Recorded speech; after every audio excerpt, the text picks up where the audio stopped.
is the biggest thing that as a CEO or revenue leader you could do to improve top-line revenue? I know that's a pretty broad statement, but there is actually something that generally has a much bigger impact than any other action you can take. What is that? Flipping from a rep-driven account selection process to a data-driven account selection process. What do I mean by that? Well, in many organizations, at the end of the day, it's the individual field sales or account executive that decide which accounts, which prospects, which customers they're going to spend time on in any given day or any given week, what have you.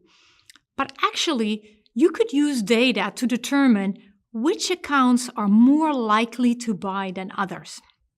It doesn't have to even be using complicated predictive analytics, but there's a couple of concepts that you could use to determine which prospects are more likely to buy. Or you could apply this in a scenario, but maybe you're asking yourself, which vertical should I go into next?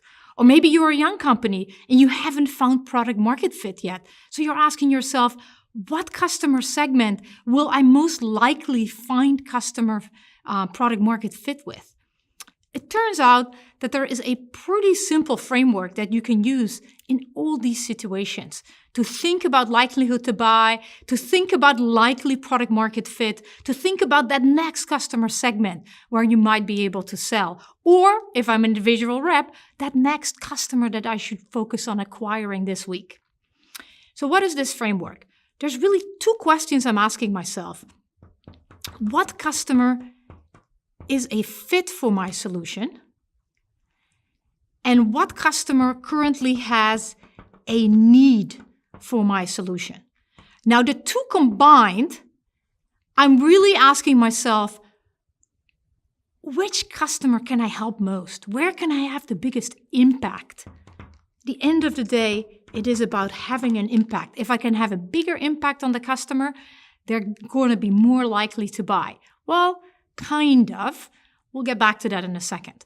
But let's first unpack these two a little bit. So again, when we say fit, we're mainly looking at impact. But a little bit more specifically, there's two kinds of impact that I could have.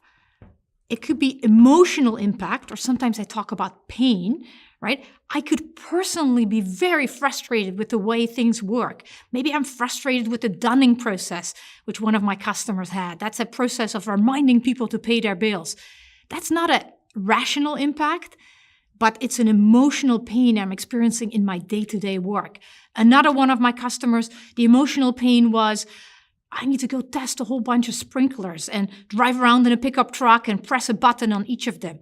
So I am in a lot of emotional pain. That's a frustrating process. And it's often the combination of that emotional pain and rational impact, right? Something that can be translated in dollars. Water savings, money saved by, collecting more revenue from customers who didn't pay in the case of the dunning process. But it's this question on, if I look on a case-by-case basis, which customer or which vertical can I have more emotional and rational impact on? And that is a likely vertical to go after. That is probably a better fit for my solution.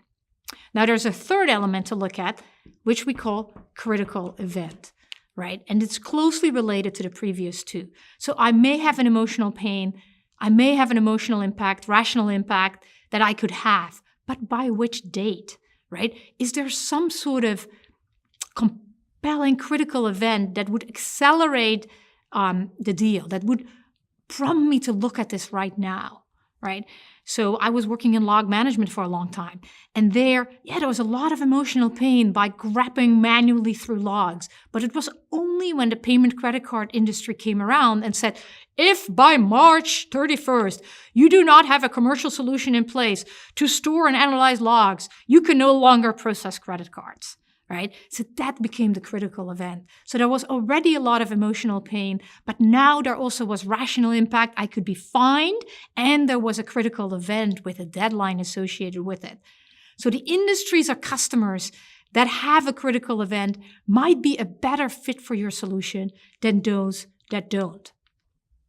All right, So this is fit. Now the second component as far as where to focus your time. So with this, I can sort of identify my target universe.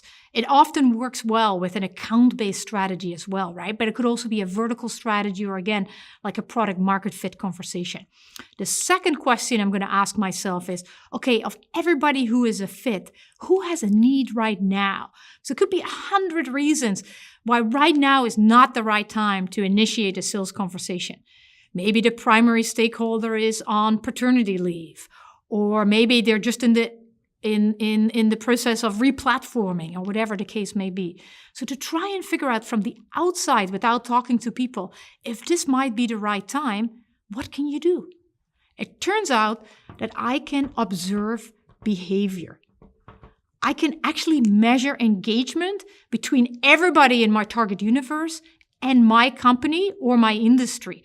I could measure who is on my website. I could measure who's participating in webinars, who stopped by my booth. And I know this seems obvious, but I can't tell you how often I've seen sales reps look at a list and go like, you know what? I think I'm going to go after Fox News this week. Whereas Disney was on their website yesterday. So both Disney and Fox are a great fit. But obviously, you want to go after the company that has more engagement already with your brand. Somebody who might have already heard of you and who has indicated and raised their hand, I'm on your website, I'm researching, I might be in some need. How do you do that?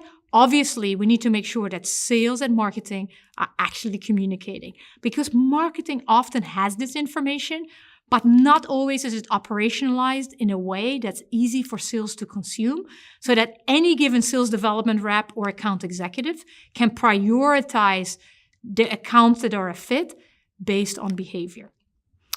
Anyway, long story short, if you want to drive top-line revenue, Lincoln said, give me 6 hours to chop down a tree. I will spend the first 4 sharpening my axe. That is what we're doing here. Deciding as a company and as a rep which accounts and which customers to focus on will have an outsized impact on the overall revenue that your company will generate this year.